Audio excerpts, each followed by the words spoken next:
Circumstances in both cases are very similar. Like Kiffin, O'Neal was fired midway through his fourth season. Kevin O'Neal joins us now. And, Coach, what's your reaction to Kiffin's dismissal?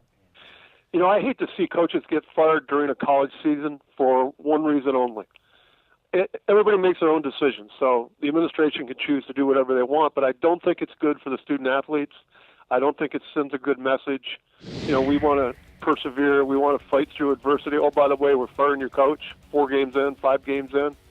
I just don't think it sends a good message. I don't think it's very professional. Coach, we know oftentimes there are more things that play off the field in terms of boosters and administration influences. Can you give us a sense of the inner workings there at USC and how they may have played a role in Pat Haden's decision? Well, I think you got to remember one thing and one thing only.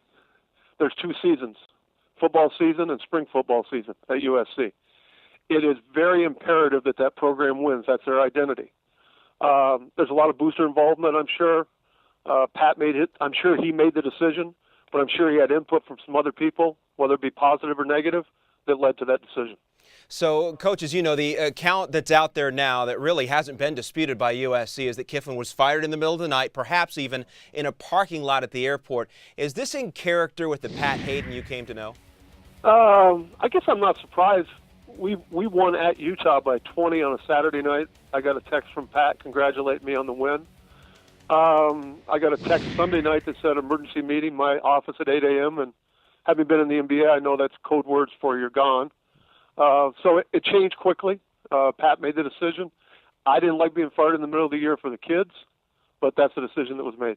Let me follow that up and ask you about working with Pat Haden. What was he like and you walked past him in the halls? Did you always know where you stood with him? Yeah, I think I did. I like Pat personally. I don't agree with being fired. Nobody wants to be fired, obviously. But that's a decision he made professionally, and then I have to live with that decision. But I got along good with him. I think he's a good guy. But I just don't agree with firing Lane in the middle of the night. I really don't. Yeah, we'll see after a few days and weeks that pass by what Lane Kiffin has to say. Coach Kevin O'Neal, thanks for the time. Bonnie, the Trojans went just 7-8 after O'Neal left, so we'll see if the football team, how they respond with 8 games left now on their schedule.